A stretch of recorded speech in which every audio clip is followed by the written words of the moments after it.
The 7-on-7 Texas State Championships moved to Williamson County this year. One team from the Rio Grande Valley making their way here in the Division II bracket, and that was Port Isabel. They had 3 games on day 1. Here are the highlights.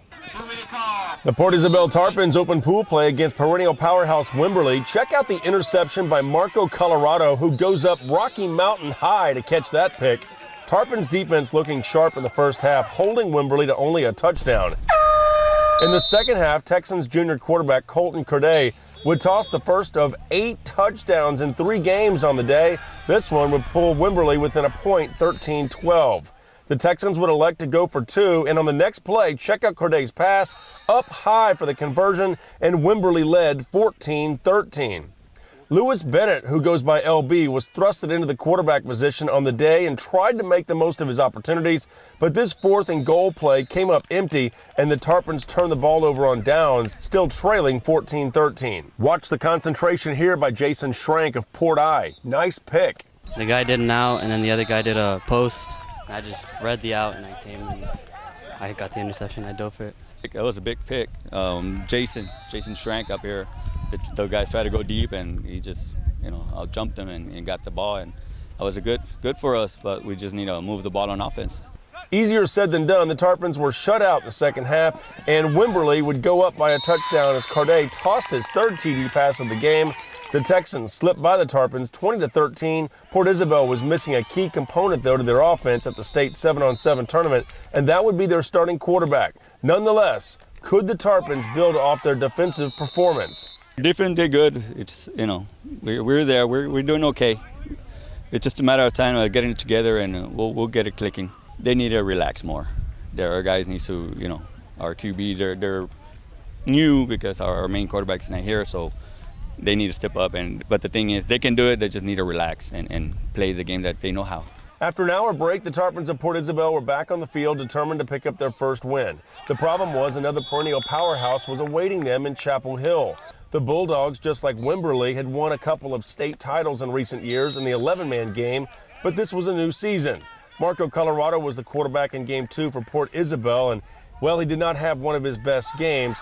Throw in a good offensive effort on the other side of the ball by Chapel Hill, and you had them making for a blowout. East Texas is known for their dominance in small classification football in the fall, and on this day, 6 schools from East Texas qualified for the championship bracket on Friday. Chapel Hill forced 4 interceptions on the day. Meanwhile, Gabriel Robinson and Dundra Phillips were on the receiving end of touchdowns as Chapel Hill was able to alternate quarterbacks Andrew Black, tossing most of the touchdown passes, and Connor Hitchcock, who came into the game at QB and managed to hook up on a late touchdown pass back to Black as Chapel Hill would go undefeated on the day with a 33-6 victory over the Tarpons. That was a difficult game for the seniors of Port Isabel, but they knew there was still 1 game left to show a little Tarpon pride. We got to regroup, we could win. Everybody could come up positive, maybe win this last game. Well, we're just going to go out there and, like you said, have fun and just try to make the most of it. It's our senior year. It's the last time we're going to be out here as a team. So, we're going to go out as a classy class and try to go out with a win. The day would wrap up with winless Port Isabel facing 0-2 Dublin. This would be the wild offensive shootout that we were waiting for. Check out these plays. Dublin scored first to take a 6-0 lead, but back came PI. Marco Colorado on the receiving end of this touchdown pass from Bennett. Here's why receivers and DBs work on the old tip drill. Nice concentration for the touchdown catch, 12-6 Dublin. Tarpons 7-on-7 head coach Jared Martinez knew his team had some height as well. They took advantage of it here. Look at Miguel Martinez going up high. But on this play, Port Isabel was on the short end of the stick. This 6 for the Lions makes it 12-6 Dublin. But back came the Tarpons. Nice pass from Bennett to Colorado for the touchdown, and it was 12-all. More tip drill magic on this touchdown pass as the Lions regained the lead 19-12. Perhaps the play of the day came on this trick play as Bennett connects with Colorado, who tries to pitch it back, but that's Johnny on the spot there for the Lions. He sniffs it out, going the other way for 6, 25-12 Lions. But the Tarpons had the answer. Check out this catch. 1st and goal at the 1. PI could not score, though, but watch the defensive pick by Miguel Martinez. Tall, isn't he? And check out this touchdown pass from Bennett. More tip drill magic for Dublin, though. Talk about a baker's dozen. Great fingertip catch by number 12, 37-18 your final. Dublin goes on to win Great effort by the Tarpons in this loss, though, despite the 0-3 finish. It gets our bonding going on and also gets our speed.